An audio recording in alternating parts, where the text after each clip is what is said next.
Now, it's very important that if at any point during this video you ask yourself, why? The answer is very simple. Because I can.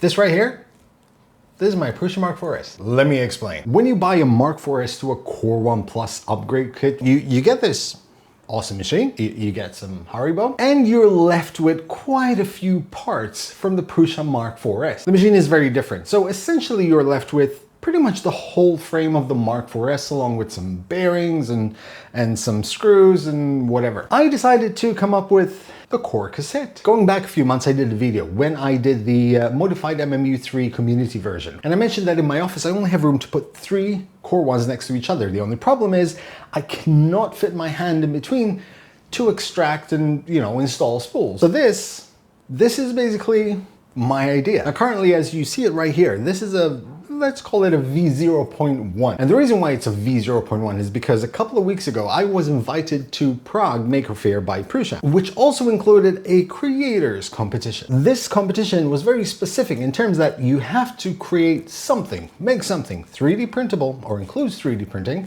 that fits in a checked luggage. I understood carry-on. Either way, I remember that I had this idea, I decided to work on it, and within a couple of weeks, I had this version done. So I jetted off to Prague. I spent a week in Prague, and I also got to spend a couple of days in this awesome chalet with a lot of other content creators like Eva Miranda, Jon Sean from Proper Printing, there was Nate from the internet, there was Gazzaladra, many more. And when you spend a few days with other content creators, especially ones like a bit crazy content creators, I'm not looking at you, Ivan. You get to bounce off quite a few ideas. So after spending these few days there, we went off to Prague, we went to the Maker Faire, we presented our projects to the public, we let them vote on their favorite project, and I didn't win because Ivan Miranda won. He made this insane electric motorcycle, the Mirandetta, which won, obviously. But if he hadn't won, then the Czech team would have won because, they're Czech. But if they hadn't won, then Proper Printing would have won. But if Jon didn't win, well then Gazzaladra would have won because he had his stool in a box. But if they all hadn't won, well, Nate from the internet would have won as well. Yeah, I came in last. I was dead last. The core audience that was interested in anything that had to do with a Mark IV to a Core 1 upgrade remains was pretty much maybe 6 or 7 people. But it's fine. It's completely fine. It was an awesome experience, and I'm quite happy with this project. And as I mentioned, I bounced a lot of ideas with other content creators, but mainly Jon from Proper Printing really liked this project. And he also gave me some suggestions just to make it a bit better. Now, what does this do? What is the whole concept of the core cassette? I used the 4 30x30 extrusions from the frame. I cut them all to the same size. I used the actual frame as a top brace. It makes it really sturdy, and also it has a nice finish to it. And more importantly, I use the actual 8-bit assembly to create the slide out spool holder. I also made sure that I find a place where I can just transfer the filament sensor from the Core 1 into this without actually modifying anything. You just unplug it from the inside so you can just connect it from the outside. Now, obviously, once you do all that, you have the filament guide, the PTFE guide that runs into the extruder of the Core 1. Now, thankfully, the Core 1 frame has these very, very tiny holes on the corners where the frame sheet metal meet. And it's exactly the same size as a PTFE tube. So I could just simply take out the PTFE tube from the filament sensor, run it on the outside, and then just use a connector to just attach another small PTFE tube that runs into the core cassette. Now, one of the main issues that I encountered while designing it is the fact that as it stands right now, I cannot actually put a spool inside it because the bed only comes out a certain amount before it stops. So you need that extra headroom. So the solution to that was a magnetic spindle. So there's a series of 8, I believe it's 6x3 or 6x2 millimeter magnets inside, put into alternate directions. So as soon as you try to install the spindle, it automatically finds its own position, which is absolutely awesome. So all you have to do is just slide the spindle in, put the spool on top of it, and slide it in. Awesome, easy. I also put some magnets on the side. There's this awesome, satisfying closing mechanism, which I absolutely love. Another thing I did was that the actual spindle here, well, can be changed. So you have a smaller spool or a larger spool, different diameters, and want to make it a bit more snug, you can just adjust this. Now, as I mentioned, this is a version 0.1. There's a few things which I'm going to adjust in this video to create version 1, so you guys, whoever's interested, can actually print it, along with the step files, of course, because community project. But there is an end goal to this, I think. I think at some point this will be ready. But, so currently, as you can see, there's no top glass, mainly because I don't have extra perspex that I can use. But the idea is that for this to eventually be fully closed off, it should be sealed. Because there's so much room in here, there's room for add-ons. So things I would like to eventually add to this are a heater, automatic filament loader, LEDs, of course, because you always need LEDs. And most importantly, I want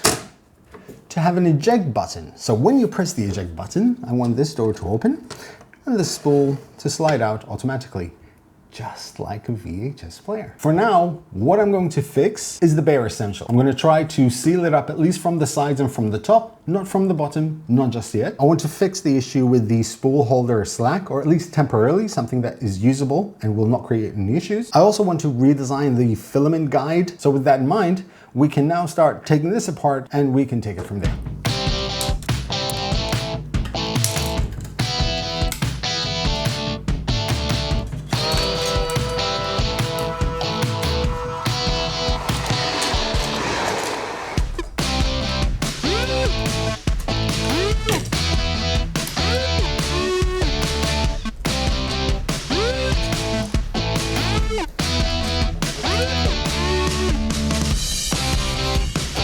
Now that it's all taken apart, we can compare and talk about the decisions made in the design process as to why certain things were made the way they are. First things first, you probably noticed that when I took the top bracket off on the frame, underneath there was a shim and the top bracket. There's a very specific reason, at least for me, to print these in two parts. One of them is that I'd rather not use supports at all. And since I want to use this part of the frame as a top surface because it looks really good, on the other end, there are these protruding parts, like they're kind of offset. And obviously, if I had to put this right here, there will be gaps, and I don't like it. So what I did instead was create these shims, and these shims print that orientation. So you can have that little insert that fits exactly around that design of the offset parts. So that fits perfectly, because then when you put on the top part, it kind of sits perfectly flush. As for the bottom frame, this is the new piece and this is the old piece. Only very few differences. Increased the width for the perspex window. Another thing I did,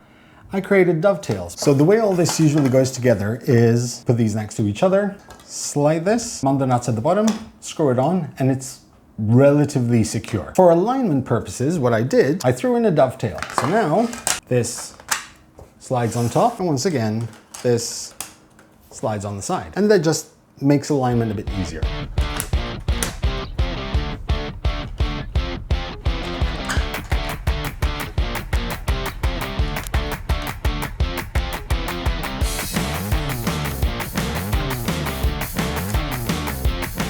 Now, if we look at the bottom, there are the inlets for the square nuts for the brace of the frame. However, there are quite a few extra ones on each corner. And the reason for that is making it kind of like future-proof. So if there are any attachments, I always have a place where I can anchor them. And there are also these little square inlets in order to put rubber feet. For the locking mechanism or the closing mechanism, the magnets, I use the T-nut that is actually included in the MK4S, which is one of the remnants of the upgrade. These are the kind of magnets which have kind of like a recessed hole in the middle, so you can just drive them through. And these work perfectly.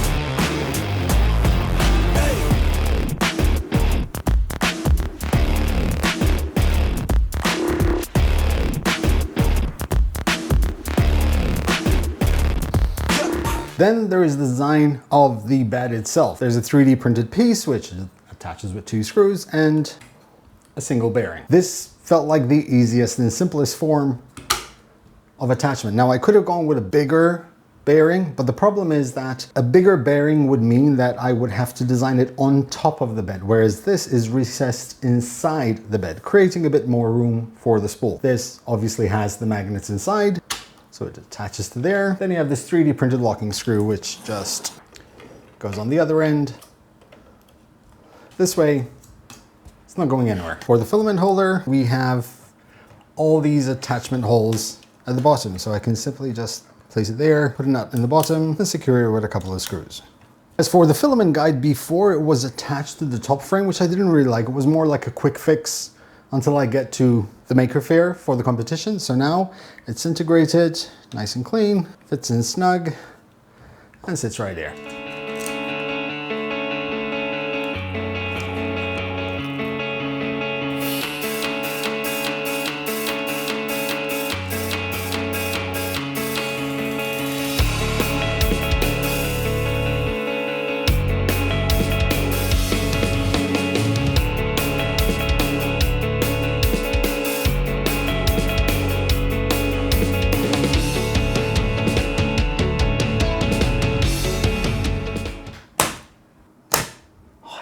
Absolutely love it. So secure. Now my glass panes aren't perfect. In fact, I have a little bit of a crack in there. The reason being is that these were cut by hand because I don't have a laser cutter. So X-Tool, if you're watching this, I could do with a laser cutter, just saying.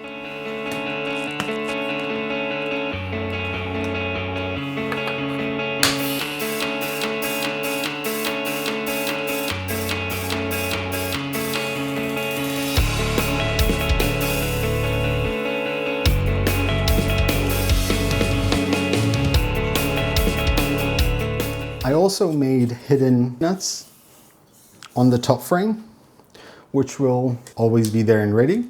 So if I want to do any attachment, like for example, brackets for the LEDs, I already have hole placements for the screws to attach. That also includes these anchors here. These I've made in preparation for when I cut the top glass panel. I can just secure it in place with this. One thing to keep in mind is that obviously the frame of the Mark IV does not have all these holes here.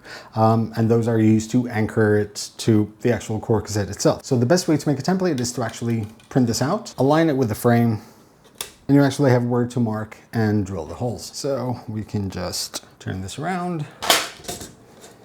Now we can just go ahead and secure it in place using the holes. And under each hole, there is a recessed place for square nuts to go in. And that is it. So now all we have to do is just slide out the spindle, put the spool on, put it in place where it turns freely, grab the end, slide it in. Since this is on bearings and it kind of unspools very easily, you can actually see on the side there the filament that came off. Now, had I not done these little feet here, as the filament starts pulling, it would just go underneath. But now, that's completely fine. However, having an auto rewind spool holder or spool spindle would be chef's kiss. As for the filament sensor cable, all you need to do is just pass this through here, just plug it in. And when you're about to connect this, and you can pass it through this hole, and somehow the length is absolutely perfect.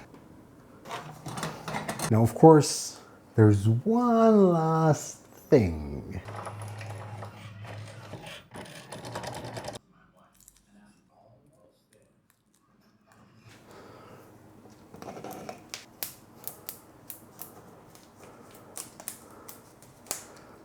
And there you have it. That is my core cassette. Now, as I mentioned, V1.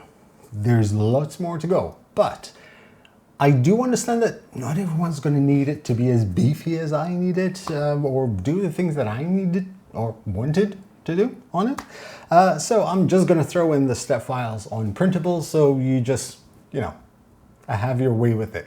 Now, no, it's not finished by any means. This is the kind of project that if I don't just release something, I won't release anything at all, because I'll just keep on adding stuff. And like this, we have a foundation to work on. So if you like it, make sure to let me know. If there's anything that you think you would have done differently, please let me know. And I hope that for those of you who have the Mark 4S frame after you've upgraded to the Core 1, well, this could suit you quite nicely. That is it for me today. I hope you enjoyed this video. If you do, just either way, thanks for watching and happy making, everyone.